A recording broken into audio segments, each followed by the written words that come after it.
kenshi turakunda kuvuga ngo Imana izongirira neza.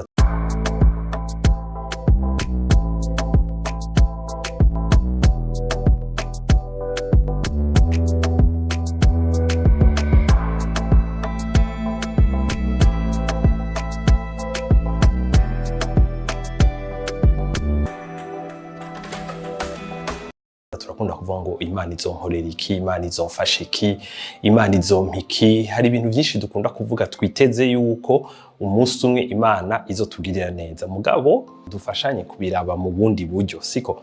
Rero kenshi iyo tuvuze ngo Imana izomfasha, Imana izongirira neza, Imana izompezagira, Imana izompa iki, okay, ni ibintu vyiza cane gose kugira ivyizigiro ko ejo bizogenda neza, kugira de l'espoir, biri important kandi biradufasha cane gose. Mugabo nashaka aussi tuvyimvire muri ubu buryo. Iyo uvuze ngo Imana izongirira neza, peut-être ejo, peut-être mu kwezi kuza, mu ndwiza, mu mwaka uza, mu myaka iri imbere, canke ukavuga ngo Imana iraza kungirira neza mu masaha ari imbere, siko? Nuvume ngo ndashaka tugaruka ahantu tuvyibaza muri ubu buryo.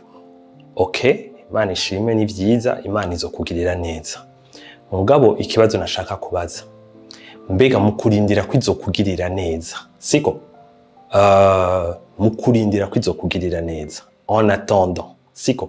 Uyu munsi, ubu nyene, muri ubu mwanya, Imana irikigira iki, siko? Est-ce que izoba umwana mwiza ejo ikugirire neza? Est-ce que izogira umutima mwiza ejo iguhezagire? Est-ce que irashaka kuzogira neza canke sindabizi uwo munsi izoba ifise humeur nziza kurusha imisi yose? Nimba uvuga ngo umunsi umwe Imana izongirira neza, Imana ishimwe ko Imana izokugirira neza. Mugabo ndashaka tuvuge ubu nyene, muri kubu, muri présent, siko? Iyo Mana izokugirira neza, iyo Mana wumva ko izokwereka urukundo rwayo canke izokwereka ubunini bwayo, ubukuru bwayo, ni sawa. Mugabo en attendant, mukurindira ko ivyo biba, mukurindira ko ivyo bishika uyu munsi, ubu nyene, ico ndiko ndabaza, est-ce que iyo Mana yapfuye? Est-ce que iyo Mana ntiriho ubu nyene? Hama ikindi, est-ce que iyo Mana ntimeze neza, ntifise urukundo, ntifise umutima mwiza, ntikunda ubuzima bwawe, ntikwitwararitse, canke nimba tuyifata nk'umuvyeyi par exemple, est-ce que wovuga ngo uyu munsi ego ejo izokwereka ivyo? Oya, mugabo uyu munsi si umuvyeyi wawe. Ni nk'uko umwana ashobora kuvuga ngo umunsi umwe papa wanje canke mama wanje azongirira iki, akavuga ikintu ciza, siko? Azongurira iki, azomfasha iki, azonshikana kuri iki, bivaye n'ivyo mwiteze ko, n'ivyo yibaza ko ashobora. Mugabo ikibazo mfise ni iki co kuvuga ngo ego umunsi umwe Imana izokora ivyo bintu vyiza, canke umuvyeyi azokora ibintu vyiza. Mugabo mukurindira ko uwo munsi uzogera, ico nshaka kubaza, est-ce que uwo muvyeyi uyu munsi arahari? Uyo muvyeyi uyu munsi ntaco ariko arakora? Mbega umuvyeyi biramushikira kwibaza ko umunsi umwe azogirira neza umwana wiwe? Ego birashobora gushika akavuga ati umunsi umwe nzomukorera iki, bivanye nuko abona ko igihe ca kera canke ejo bundi azoba bishoboye, siko? Mugabo ntibisigura ngo umuvyeyi abayeko yimvira ngo umunsi umwe nzomugirira neza, mugabo mukurindira kumugirira neza ngira mbe ndamugirira nabi, canke ngo asubira avuge ngo mukurindira kumugirira neza nta na kimwe ngira ndamukorere pour l'instant, ngira ndamwikawushe, ngira mpore. No, siko bimeze. Umuvyeyi kumbura uno munsi aravuga ati nzomugurira inzu, nzomugurira imodoka, mugabo uno munsi mukurindira ariko aramugaburira, ariko aramurihira ishuri, ariko aramukorera ibindi vyiza vyose bikenewe muri uwo mwanya, peut-être kugira akure ejo azogera amugurira ivyo. Oya, rero natwe rero turakunda kuvuga ngo umunsi umwe Imana izongirira neza. Ni vyiza kandi kugira ivyizigiro nkuko nabivuze, ni vyiza kuba ko umunsi umwe izokugirira neza. Mugabo rero hari ikibazo c'ubu nyene, c'uno munsi, siko? Kugira ngo amaso yacu ntaguma ari hirya gusa, ariko n'uno munsi tubirabe, kuko iyo Mana yacu turiko turavuga, uno munsi ntiyapfuye, uno munsi simbi ngo ejo izoba nziza, uno munsi ntiri absent, siko? Ntiyasamaye, ntiyagiye kuyerera, ntizoba responsable ico gihe, pour l'instant ngo iri irresponsable, siko? Ngo sindabibazwa ngo azotangura kuba umuntu akujejwe ico gihe. No, n'uyu munsi irahari, n'uyu munsi irakwiyumvira, n'uno munsi iriko irakora, n'uno munsi iriko iragira neza, siko? Rero numva umengo naho hacaza ca kibazo nababwiye, ahubwo ukwiriye kwibaza ikibazo ngo uyu munsi, siko? Uyu munsi ahandi muri ibi ndimwo nikihe ciza Imana yankoreye, canke nikihe ciza Imana iriko irifokaliza ko mu buzima bwanje. kuko nkuko nabivuze umwana ashobora kuvuga ati ejo papa azongurira inzu, ejo mama azongurira imodoka, ejo azonkorera ibi, ego me nimba atabikoze uno munsi peut-être ashobora kuba atariko arabikora kuko avuga ati n'umwana muto sinomugura imodoka ubuye ntase urushobora gutwara imodoka ngana gutyo oye canke kumwubakira inzu ntaco yikoresha ubuye mugabe icaye karakora nikihe uyu munsi ariko aramugaburira kugira aronke vitamine zikwiye ashobore gukura, ariko aramuha indero, ariko aramutwara mu ishuri akamuha education akagira ibintu byinshi bitandukanye kugira ngo aronke maturité ikwiye, ugukura ubwenge n'ivyimviro bikwiye, ejo niyagera hamuha bya bintu azosange afise ubwenge n'inkomezi zikwiye zo kubifata neza, kubijera no kubikoresha neza, n'est-ce pas? Rero natwebwe turashobora tuvuga ngo Imana izogira ibi, Imana izogira nkuko des fois igihe tubivuga nkuko umengo ntacikira ko rubunyene, ariko ico ushaka kuvuga ni ikihe? Ega Imana izokora ivyo bintu, ariko uyu munsi hari ico Imana iriko irakora mu buzima bwacu, hari ico Imana iriko irakora mu buzima bwawe, kandi kumbure bijyo bishize ko amaso uravyemera wumva ari byo bininiya, ariko nagenda kubwire ngo ibi vyuno munsi birakenewe, biri important, kandi ibi vyuno munsi iyo bitagenze neza biragoye ko ni washika no muri bijya uzovyifatamo neza canke uzobikoresha neza, siko?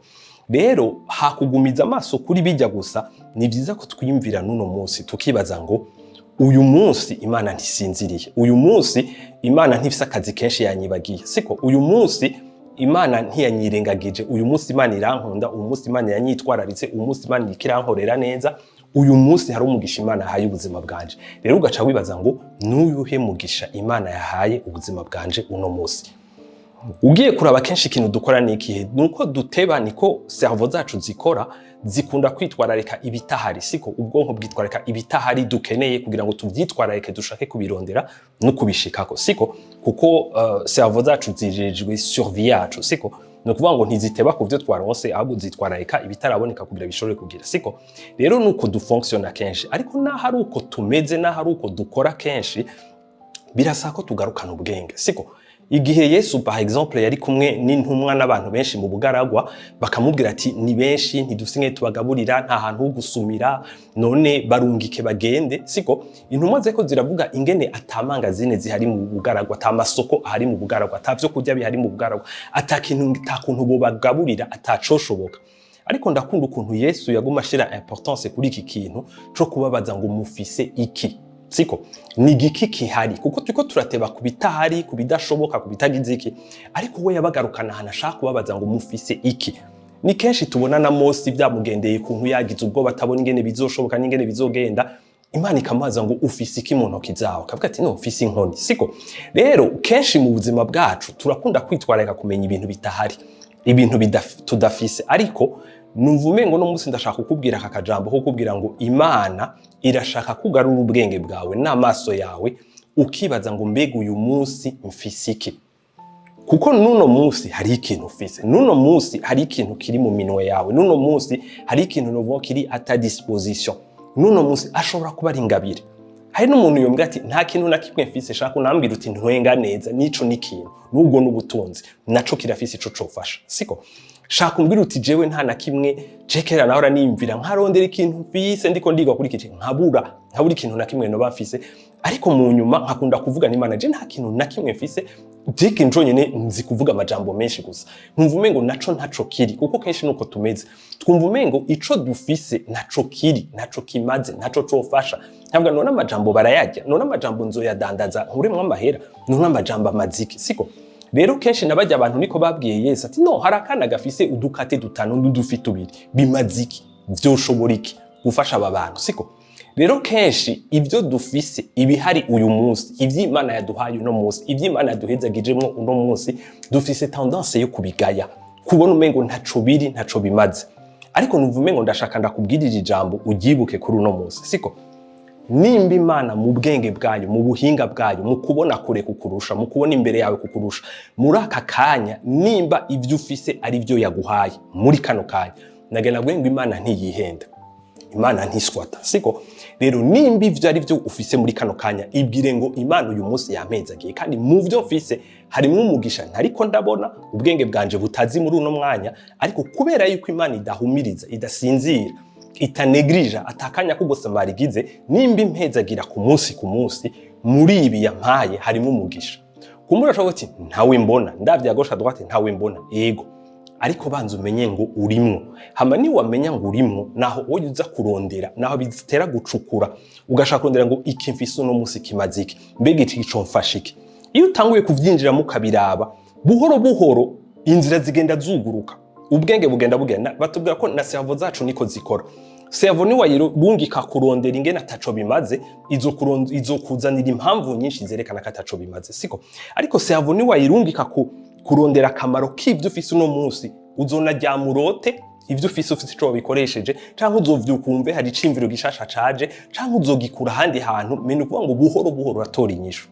Ico ndiko ndavuga ni ikihe? Ndiko ndashaka kubwira ngo Imana ntizoguhezagira ejo nejo bundi, Imana ntizoguhezagira mu kwezi kuza no mu mwaka uza niki. Ndashaka kubwira ngo nta munsi Imana itaguhezagira, uyu munsi Imana yaguhezagiye. Muri iki gihe urimwo harimo umugisha w'Imana, muri periode urimwo hariho ibiri muri ibiri ata disposition, ivyo Imana yaguhaye biri mu mugisha. Ubiravye biragayitse. Udukate dutanu n'udufite tubiri twari dusuzuguritse cane gose ku bantu barenga ibihumbi 5 cane gose, siko? Rero ndashaka kuvuga ngo ivyo bintu biravye biragayitse, ariko Imana yo yarizi yuko muri ivyo bigayitse harimo umugisha. Kuko ngo Yesu we yavuze ngo binzanira, babimuzaniye ngo ikintu ca mbere yakoze n'ikingo yarabifasha arabiraba ngo ashima Imana. Yesu ntiyigirisha, siko? So ntushobora gushima ibintu bidashimishije. Rero nimba yarashimye nuko we yabibonyemo umugisha abandi batariko barabona. Ndashaka kuvuga ngo hari ibintu uno munsi ufise biri ata disposition, ashobora kuba ari amarelation ufise, ashobora kuba ari ingabire zitandukanye ufise, uwo ntaco zimaze, ntaco zikora muri iki kibanza mu gihugu cacu ndimwo, pour l'instant ntaco zimaze. Hari ibintu byinshi twuzaranye nk'ubutunzi tugaya dusuzugura kuko twabigaye twabibitsa ahantu mu kabati, hama tuja kurondera ibindi. Ariko nganda kubwire ngo wame wibuka ngo Imana yanje ntisinziriye, ku munsi irampezagira, uyu munsi yampezagiye, muri ibi nasuzuguye je mbona mfise yampezagiye. Rero kanura amaso yawe urabi ruhande wibaze ngo mbega fisiki uyu munsi. Hama ni wanabona bisuzuguritse ubwira Imana uti Imana ugura amaso yanje mbona umugisha uri muri ibi bintu, uraza gusanga harimo umugisha. Ikindi nashaka kongerezamo ni ikihe, nuko kenshi dukunda kuraba ugasanga tubona ibibi, ariko nagera babwire ngo no muri ivyo bisa nabi, no muri ivyo bitubihira, no muri ivyo bitugora, hari igihe usanga harimo umugisha wacu. Nararavye mu Kirundi nuko ntibuka bref, mu Kirundi, mu Giswahili, mu Gifaransa hariho imigani yose ivuga ingene umwana yakuze mu buzima bugoye abo umuntu kenshi ahambaye akomeye, siko? Ugasanga ingorane arimwo zaramuforge, zaramukomeje, zaramuhaye ubwenge, zamuhaye kuba creatif, zamuhaye peut-être kugira amayeri. Bref, zirafise ukuntu zamugize bikamuha gushaka ibintu munaravye kenshi muzosanga ariko bimeze. Abana bakuzwe ukuntu bafise ibintu bibagoye, birafise ubundi bushobozi bikreya muri bo kuko yakuze adafise kukumbure yize kucironderera, siko? Rero nagenda kubwira nti nivyo bikubihira, no muri ivyo bikubihira, no muri ivyo bikugoye. Ushobora kubana n'umuntu akugora cane gose, ushobora kubukorana n'umuntu akugora cane gose, urashobora kuba uri muri situation ikugora cane gose, ariko naho nyene nagira nsubire kukwibutsa rya jambo, nimba ku munsi Imana yampezagiye, ndashobora no kuraba n'ivyo vyangoye n'ivyo bibishe, nkavuga nti none gamana nk'ibi bintu wabonye bikenewe mu buzima bwanje, wabonye byoza mu buzima bwanje, wabonye hari ico byonzanira, hama nkatangura kwiga. Ni kenshi cyane naciye mu bihe bigoye canke nabonye ibintu bigoye mu buzima bwanje, ariko nkatangura kurondera ngo ni giki Imana iyo bishaka kumfashisha muri ibi bintu, nuhe mugisha urimwo, siko? Naho bibishe je ndavuga position yanje neza, nkavuga nti je ndavyanka birambihira, wumbaza ntivyonshikako, ariko nkasaba nkaba nti mugabo yindusha ubwenge yashatse ko binshikako, nkavuga nti Imana nyereka ubutunzi buri muri ibi bintu, nyereka umugisha uri muri ibi bintu. Byinshi muri ivyo bikubihira uzosanga ari ibintu bijejwe guhindura caractère yawe, uzosanga ari ibintu bijejwe kuguhindura ingene umeze, kuko kimwe mu bintu bikomeye novuga ngo kinini cyane kitubuza gushika aho dushaka gushika nuko ngene tumeze. Kubera hari uwundi muntu yakuriye muri ivyo bintu vyawe, hari uwundi yaciye mu vyo waciyemo, hari uwundi muri situation zigoye nk'izo zawe, mugabo yatakubititse nkuko kwawe, ariko wewe ariko abona akaryo n'utuyira two gucamo kubirashike ngaha, ariko wewe bikagushikira ugasanga wapfuye waheze.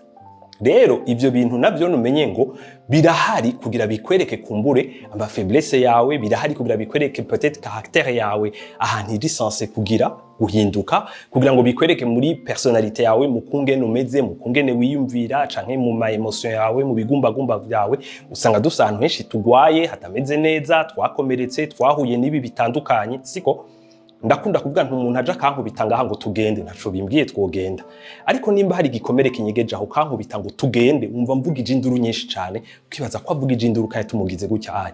Rero nawe nagenda nabwiye nti mu vyucamwo umva umengo birumvikana ko wababaye kandi wovuza n'induru nyinshi cane. Aho nagenda nabwiye nti hari uwundi bokubita gutyo ntavuze induru nk'iyo wavugije. Rero hari igihe ivyo biba bije kukwereka ahantu wikawushije wirengagije ugwaye wakomeretse wababaye kugira ngo hafatire umwanya ugira ico hakoreye hama ukire. Ni wakira ukamera neza ivyo bikomere ntuzobiha abana bawe, hama iyo umeze neza uridegemvye uduza abaho kuko ashaka wiruka uko ushaka ukora ibintu uko ushaka ugashobora gushika kure, siko? Rero ndashaka kuvuga kuri ibi bintu bitatu byo kukubaza uyu munsi ngo ufise iki? Niki Imana yashize mu maboko yawe? Niki Imana yaguhaye? Niki Imana yaguhezagije? Kuko kirahari kandi n'umugisha ku buzima bwawe. Bimwe ushobora kuba wabisuzuguye, ariko senga Imana yugura amaso yawe kandi nawe ugira kigoro ubije mu vyinjire mu bibazo uti mbega ibi vyofasha iki, vyomarira iki? Mu kuvyiga uraza kubitora. Ikigira kabiri, nibikubihira n'amasituasiyo abishe n'abantu babishe, navyo ntiwihute kuvyita ngo n'umukoshi, ngo ni shetani canke ibindi. No, ahubwo rabuti ibi bintu bifasha iki karaktere yanje, ibintu bifasha iki ukungene meze, bifasha iki personality yanje, mbega nta hantu ari je nkwiriye guhinduka, mbega umure nta hantu noba mfise amanyama canke noba niyemera noba nishira hejuru, mbega nta hantu noba ndi sensible gose kubera nakomeretse. Ni wafata umwanya uzosanga bya bihe bibi waciyemwo byakubereye ubutunzi, ko byakubereye akaryo ko gukira ibintu kumbure wowe wari urwaye kuva kera, kandi ukize bahakoze ntuzosubira kubabara nkuko wahora ukababara ubwa mbere. Rero ndashaka kubwira rero nti Imana ntizoguhezagira ejo hirya ejo mu mwaka uza mu mezi aza mu ndwiza je ne sais pas mu masaha ari imbere. Imana nta musi tabikanuye ikwitwararitse irikirarandira ibijanye na wewe ikabigwa kugira bikubere umugisha. Bizigwa ko nuno musi papa twungene situation imeze uyikunda canke utayikunda, ikuryohera canke kubihira, nagenda kubwire ngo umugisha w'Imana urahari, uri kuri wewe, uri mu bintu vyawe muri iki gihe, ahubwo Imana yugura amaso yawe kugira ubu n'uwo mugisha uwukurikire, siko? Uzotangara niwabona ubwinshi bw'umugisha wari unyegeje mu bintu wamye usuzugura canke wamye ukwepa kuko wibaza ngo ntaco vyogufasha canke birakubihira. Nturengane ibi bihe vyawe urimwo utariye ku mugisha wose wateza kujya